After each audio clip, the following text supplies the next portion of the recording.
हर problem पहले ही try में solve नहीं होती। बहुत सारी ऐसी प्रॉब्लम्स हैं जिसमें हमारे पास मल्टीपल पाथ्स होते हैं, मल्टीपल पॉसिबल सॉल्यूशंस होते हैं। हमें एक एक पाथ को ट्राई करना पड़ता है। हम उस पाथ में फेल होते हैं तो हम वापस आते हैं और फिर दूसरे पाथ को हम एक्सप्लोर करते हैं। प्रोग्रामिंग में इसी स्मार्ट टेक्निक, जिसे basically try fail retry technique भी कहा जाता है, इसी स्मार्ट टेक्निक को हम कहते हैं बैक ट्रैकिंग। और बैक ट्रैकिंग डीएसए का एक ऐसा इंपॉर्टेंट कॉन्सेप्ट है जो ना सिर्फ आपके लॉजिकल कॉन्सेप्ट्स को बहुत ज़्यादा इंप्रूव करता है, बल्कि ये आपके इंटरव्यू क्वेश्चंस में भी बहुत ज्यादा पूछा जाता है। बड़ी बड़ी ऑर्गेनाइजेशंस बैक ट्रैकिंग से रिलेटेड स्टूडेंट से क्वेश्चंस करती हैं, उनको इसमें फंसाती हैं, क्योंकि ये एक ऐसा कॉन्सेप्ट है जो स्टूडेंट्स को बहुत ज्यादा तंग करता है। बट ट्रस्ट मी, आज की वीडियो, नेक्स्ट वीडियो आपने जरूर देख ली है, आपको बैक ट्रैकिंग में कभी कोई इशू नहीं होगा। इस वीडियो में हम बैक ट्रैकिंग को थ्योरेटिकली डिस्कस करेंगे। बैक ट्रैकिंग से रिलेटेड सारे इंपॉर्टेंट कॉन्सेप्ट्स को मैं यहाँ पे आपको एक्सप्लेन करके दिखाने वाला हूँ। देन नेक्स्ट वीडियो में हम जावा का यूज करते हुए बैक ट्रैकिंग की एक बहुत इंपॉर्टेंट प्रॉब्लम को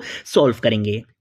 तो आपके थ्योरेटिकल कॉन्सेप्ट्स भी क्लियर हो जाएंगे और आपकी प्रैक्टिकल इंप्लीमेंटेशन भी बहुत अच्छी हो जाएगी। आपके सारे लॉजिकल कॉन्सेप्ट्स अच्छे से क्लियर होंगे, आप इंटरव्यूज में भी आंसर कर सकोगे और आपके लॉजिकल कॉन्सेप्ट्स भी बहुत इंप्रूव होने वाले हैं। ठीक है, अगर आपने अभी तक इस प्लेलिस्ट को एक्सेस नहीं किया है तो भाई जल्दी से इस प्लेलिस्ट को एक्सेस कर लो, ज्यादा से ज्यादा शेयर करो, क्योंकि यहाँ पर आपको डीएसए एक्सपर्ट बनाया जा रहा है। ठीक है, तो इस प्लेलिस्ट को जरूर एक्सेस कर लो और ज्यादा से ज्यादा शेयर करो। सबसे पहले हम बात करेंगे कि भाई ये बैक ट्रैकिंग आखिर है क्या।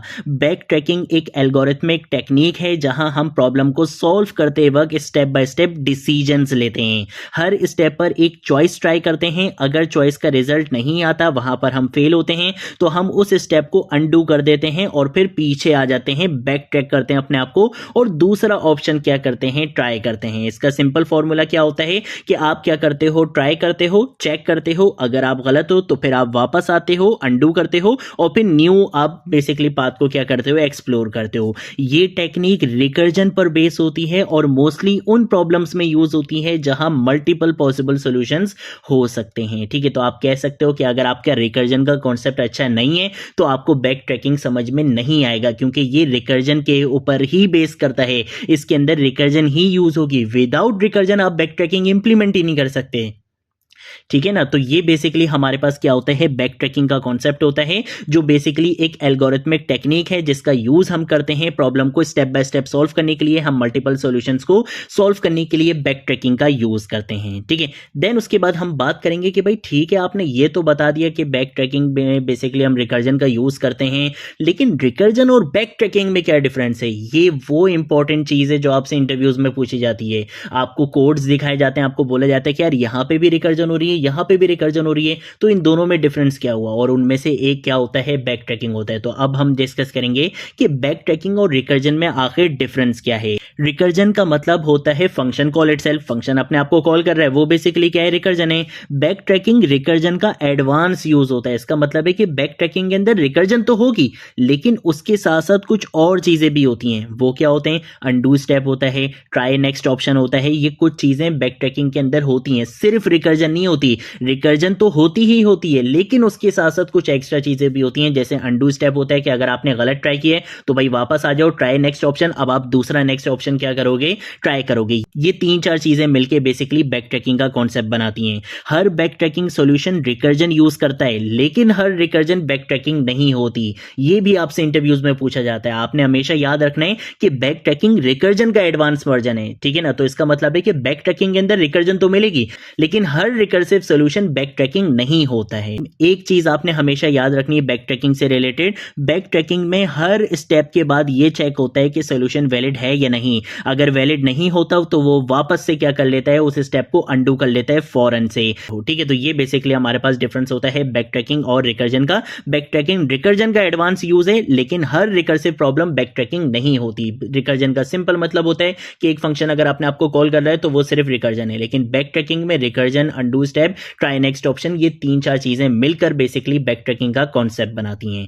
देन उसके बाद अगर हम बात करते हैं एक बहुत इंपॉर्टेंट कॉन्सेप्ट के बारे में, और वो है स्टेट स्पेस ट्री। जब भी बैक ट्रैकिंग का जिक्र होगा, ऐसा पॉसिबल ही नहीं है कि इसके बारे में बात ना की जाए। आप इस डायग्राम को यहां पे आके देख सकते हो। अगर हमने यहां पर आकर स्टार्ट किया, मैंने लेट सपोज यहां पे पहला वाला सॉल्यूशन क्या कर लिया, पिक कर लिया, ये चलो हमने पहले इसको पिक कर लिया। ठीक है, मैंने इसको यहां पे पिक करा, मैं यहां पर आया, इस नोट पर आया, लेकिन मुझे मेरा डिजायर्ड आउटपुट नहीं मिला। तो अब मैं क्या करूंगा, मैं वापस बैक ट्रैक करूंगा, अब मैं यहाँ पर आऊंगा, मैं इसको ट्राई करूंगा, ठीक है ना। यहाँ पे लेट्स सपोज मुझे सोल्यूशन मिल गया, मैंने बोला चलो भाई ठीक है, एक जगह मुझे सोल्यूशन मिल गया, उसके बाद मैं वापस आया, फिर मैंने यहाँ पर अगर ट्राई करा, चलो भाई यहाँ पे भी मुझे सोल्यूशन मिल गया। तो ये बेसिकली क्या है, बैक ट्रैकिंग है। एक एक स्टेप को क्या करते हैं, एक्सप्लोर करते हैं। अगर हमें हमारा वहां से डिजायर्ड आउटपुट रिसीव नहीं होता तो हम क्या कर जाते हैं, बैक कर जाते हैं। अब ये स्टेट स्पेस ट्री क्या है, बैक ट्रैकिंग प्रॉब्लम्स को हम एक डिसीजन ट्री की तरह सोच सकते हैं और इसी ट्री को बेसिकली हम कहते हैं स्टेट स्पेस ट्री। इसमें हर नोड बेसिकली क्या होता है, एक डिसीजन होता है, हर ब्रांच एक चॉइस होती है और हर पाथ एक पॉसिबल सॉल्यूशन होता है। एल्गोरिथम डेप्थ फर्स्ट सर्च तरीके से ट्री को क्या करता है, एक्सप्लोर करता है, क्योंकि हमें एक पाथ को पकड़ना होता है और हम उस पाथ की डेप्थ में जाते जाते हैं जब तक हमें वहां पर एंड नहीं मिल जाता। तो यही बेसिकली डीएफएस होता है, जो हमने यहाँ पे डीएफएस डिस्कस भी किया था। डीएफएस में हमने यही देखा था ना कि आप एक नोड को पकड़ते हो और फिर आप क्या करते हो, बिल्कुल डेप्थ में चले जाते हो। तो वही चीज बेसिकली बैक ट्रैकिंग में भी यूज होती है, ठीक है। जैसे मैंने आपको एक बार फोल्डर्स की एग्जांपल दे दी कि आपने एक फोल्डर सेलेक्ट करा, अब आप अंदर जाते जा रहे हो, जैसे जैसे आपको फोल्डर्स मिलते जा रहे हैं, आप फोल्डर के अंदर जाते जा रहे हो, एक टाइम आएगा कि वहां पे फोल्डर्स एंड हो जाएंगे। अब आप क्या करते हो, अपने आप को बैक ट्रैक करते हो। यही बेसिकली बैक ट्रैकिंग होती है। लेकिन इसके साथ साथ अगर हम बात करते हैं एक और इंपॉर्टेंट कॉन्सेप्ट के बारे में, और वो है प्रूनिंग। अब ये प्रूनिंग क्या होता है, प्रूनिंग का मतलब होता है बेफायदा ब्रांचेस को पहले ही काट देना। अब बेफायदा ब्रांचेस का मतलब क्या हुआ, मतलब अगर हमें पहले ही पता चल जाए कि करंट पाथ से वैलिड सोल्यूशन आपका नहीं बन सकता, यहां से आपको वैलिड सोल्यूशन नहीं मिल सकता, तो उस पाथ को हम आगे एक्सप्लोर ही नहीं करते। इसकी रियल लाइफ एग्जांपल आप ऐसे ले लो कि लेट सपोज आप पासवर्ड गैस कर रहे हो और पासवर्ड सिर्फ डिजिट से ही बनेगा। अब आप अगर वहां पे लेटर्स दोगे तो वो सामने वाला जो सोल्यूशन उसको पता कि यार इसमें तो मुझे गैस करने की जरूरत ही नहीं है, क्योंकि उसमें एक चीज पहले ही डिसाइड हो गई थी कि भाई पासवर्ड में क्या होगा, सिर्फ डिजिट्स आ सकते हैं, लेटर्स नहीं आ सकते। अब अगर आप वहां पे लेटर्स दे भी रहे हो तो उसको कोई चीज गैस करने की जरूरत ही नहीं है, उसको पता है कि भाई यहां पे तो कुछ होगा ही नहीं, ठीक है ना। तो ये बेसिकली क्या होता है, प्रूनिंग होता है कि जहां पर पॉसिबल सॉल्यूशंस आपको नहीं मिल सकते, आप स्टार्टिंग में ही उन ब्रांचेस को क्या कर देते हो, कट कर देते हो। जैसे एक और एग्जांपल देता हूं, लेट सपोज हमने यहां पे कुछ ऐसे कंडीशंस लगाई हुई थी कि मुझे पता चल गया कि भाई यहां से मुझे मेरा सॉल्यूशन नहीं मिल सकता, तो मैं इसको एक्सप्लोर ही नहीं करूंगा, मैं इसको स्टार्टिंग में क्या कर दूंगा, प्रून कर दूंगा। मैं बोलूंगा नहीं भाई यहां से तो मुझे सॉल्यूशन मिल ही नहीं सकता, इसको तो मुझे एक्सप्लोर करना ही नहीं है। और सिर्फ इसी प्रूनिंग की वजह से ये जो बैक ट्रैकिंग का कॉन्सेप्ट होता है ये काफी फास्ट हो जाता है रियल टाइम में, ये आपको बहुत अच्छी परफॉर्मेंस देता है। अगर हम प्रूनिंग का यूज नहीं करेंगे तो बैक ट्रैकिंग काफी स्लो होता है, लेकिन प्रूनिंग एक ऐसा कॉन्सेप्ट है जो बैक ट्रैकिंग को काफी फास्ट बनाता है। और ये चीज भी आपसे इंटरव्यूज में पूछी जाती है, प्रूनिंग का कॉन्सेप्ट, इसकी इंपॉर्टेंस बहुत ज्यादा है, क्योंकि ये बैक ट्रैकिंग प्रॉब्लम्स को रियल टाइम में बहुत फास्ट बना देता है। क्योंकि जहां से आपका सोल्यूशन नहीं बनता, ये बोलता है कि भाई इनको एक्सप्लोर करने की जरूरत ही नहीं है, यहां से सोल्यूशन मिलेगा ही नहीं। तो ये बेसिकली प्रूनिंग का क्या होता है, कॉन्सेप्ट होता है। देन उसके बाद अगर हम बात करते हैं कुछ की कंपोनेंट्स के बारे में कि भाई बैक ट्रैकिंग एल्गोरिथम में क्या की कंपोनेंट्स होते हैं, जरा इनको भी डिस्कस कर लेते हैं। जैसे हमारे पास एक कंपोनेंट होता है चॉइस का, कांस्टेंट होते हैं, गोल होता है, रिकर्सिव कॉल होती है, अनडू स्टेप होता है, प्रूनिंग होती है। ये सारी चीजें क्या हैं, इसको भी डिस्कस कर लेते हैं। चॉइस क्या है, इस स्टेप पर कितने ऑप्शंस हैं, ये बेसिकली क्या होती है, चॉइस होती है। कंस्ट्रेंट्स क्या है, कौन सा ऑप्शन अलाउड है, ये बेसिकली कंस्ट्रेंट्स होते हैं। गोल क्या है, सोल्यूशन कब कंप्लीट माना जाएगा, क्या आपका डिजायर्ड आउटपुट है, वो बेसिकली गोल चेक होता है। रिकर्सिव कॉल क्या है कि नेक्स्ट स्टेप पर आपने जाना है, तो उसके लिए हम रिकर्सिव एक्सप्लोरेशन का यूज करते हैं कि भाई अब आप नेक्स्ट स्टेप पे चले जाओ और डीप जाते रहो, ठीक है। अनडू स्टेप का मतलब क्या है कि भाई यहां से हमारा वैलिड सोल्यूशन नहीं मिल सकता, चलो भाई रिवर्ट आ जाओ, वापस से पिछली वाली चॉइस के ऊपर आ जाओ, ठीक है ना। तो ये बेसिकली बैक ट्रैक होता है। और प्रूनिंग क्या है कि जो बेकार ब्रांचेस हैं जहां पे आपको पता है कि भाई यहां से मुझे सोल्यूशन नहीं मिल सकता, हम उनको आगे एक्सप्लोर नहीं करते, हम उनको स्टार्टिंग में ही प्रोन कर देते हैं, कट कर देते हैं, ठीक है। तो ये बेसिकली कुछ की कंपोनेंट्स हैं जो एक बैक ट्रैकिंग एल्गोरिथम में यूज होते हैं बैक ट्रैकिंग प्रॉब्लम्स को सॉल्व करने के लिए। देन उसके बाद अगर हम बात करते हैं कि भाई क्यों बैक ट्रैकिंग इतनी इंपॉर्टेंट है, क्या इसकी इंपॉर्टेंस है, तो उसके बारे में बात कर लेते हैं। बैक ट्रैकिंग उन प्रॉब्लम्स में बहुत ज्यादा यूज होता है जहां मल्टीपल वैलिड सॉल्यूशंस हो सकते हैं, कंस्ट्रेंट्स होते हैं, ऑल कॉम्बिनेशंस आपको चेक करना होता है, पजल टाइप प्रॉब्लम्स होती हैं, वहां पर हम बेसिकली किसका यूज करते हैं, बैक ट्रैकिंग का यूज करते हैं। एआई सॉल्वर्स की बात करें, पजल इंजन्स की बात करें, गेम सॉल्वर्स की बात करें, यहां सब जगह बेसिकली क्या हो रहा है, बैक ट्रैकिंग का एल्गोरिथम यूज हो रहा है। देन उसके बाद अगर हम बात करते हैं कि भाई कुछ फेमस बैक ट्रैकिंग प्रॉब्लम्स वो तो हमें पता होनी चाहिए यार। तो भाई उसमें हमारे पास काफ़ी सारी फेमस बैक ट्रैकिंग प्रॉब्लम्स हैं, जिसमें एन क्वींस प्रॉब्लम है, सूडोको सॉल्वर है, रेट इन अ मेज है, परमुटेशन जनरेट करना है, सबसेट जनरेट करना है, वर्ड सर्च प्रॉब्लम्स हैं। इन सब बेसिकली प्रॉब्लम्स में, इन सब में basically back tracking algorithm use होता है, ठीक है। देन उसके बाद अगर हम टाइम कॉम्प्लेक्सिटी की बात करें तो भाई बैक ट्रैकिंग की टाइम कॉम्प्लेक्सिटी यूजुअली एक्सपोनेंशियल होती है।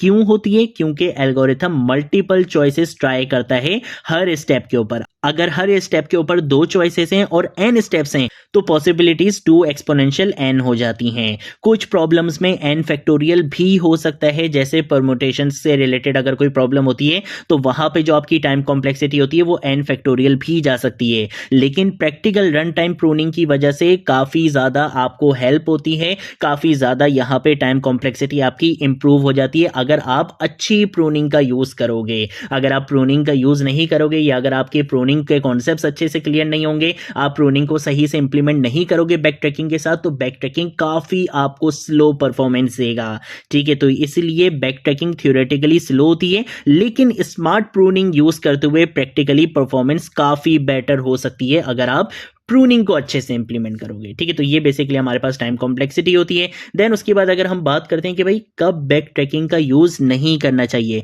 तो भाई जहां पर ग्रीडी से सोल्यूशन आपको मिल जाए। अब ये कुछ ग्रीडी एल्गोरिथम्स होते हैं जिनको हम आगे जाके डिस्कस करेंगे। डायनेमिक प्रॉब्लम्स होती हैं, डायनेमिक प्रोग्रामिंग होती है, वहां पे हम डायनेमिक प्रोग्रामिंग होती है, उसको भी हम इस कोर्स में आगे जाके डिस्कस करेंगे। तो जहां पे ग्रीडी एल्गोरिथम से, डायनेमिक प्रोग्रामिंग से आपको डायरेक्ट सोल्यूशन मिल जाए, वहां पे हमें बैक ट्रैकिंग का यूज नहीं करना चाहिए। जहां चॉइसेस ही नहीं है वहां पर हमें बैक ट्रैकिंग का यूज नहीं करना चाहिए। जहां इनपुट साइज बहुत ज्यादा हो वहां पर भी हमें बैक ट्रैकिंग का यूज नहीं करना चाहिए, क्योंकि फिर परफॉर्मेंस इश्यूज आते हैं, फिर प्रूनिंग भी कुछ काम नहीं आएगी, ठीक है। तो इसलिए ये चीजें कुछ ऐसे पॉइंट्स हैं जहां पर हमें बैक ट्रैकिंग का यूज नहीं करना चाहिए, ठीक है। तो बैक ट्रैकिंग एक बहुत पावरफुल टेक्निक है जो हमें कॉम्प्लेक्स डिसीजन बेस्ड प्रॉब्लम्स को सॉल्व करना सिखाती है, ठीक है। नेक्स्ट वीडियो में हम क्या करेंगे, बैक ट्रैकिंग की प्रैक्टिकल इंप्लीमेंटेशन देखेंगे जावा में। एक ऐसी प्रॉब्लम को सॉल्व करेंगे जो बहुत ज्यादा इंटरव्यूज में पूछी जाती है। हम उस प्रॉब्लम को नेक्स्ट वीडियो में प्रैक्टिकल इंप्लीमेंटेशन के साथ सॉल्व करने वाले हैं, ठीक है। तो ये थी हमारी आज की वीडियो। अगर कोई चीज नहीं समझ आए नीचे कमेंट सेक्शन में पूछ लेना, सोशल मीडिया अकाउंट से पूछ लेना, मैं जरूर आप लोगों को रिस्पॉन्ड करूंगा। अब हम मिलेंगे नेक्स्ट वीडियो में नेक्स्ट टॉपिक के साथ, तब तक के लिए बाय बाय।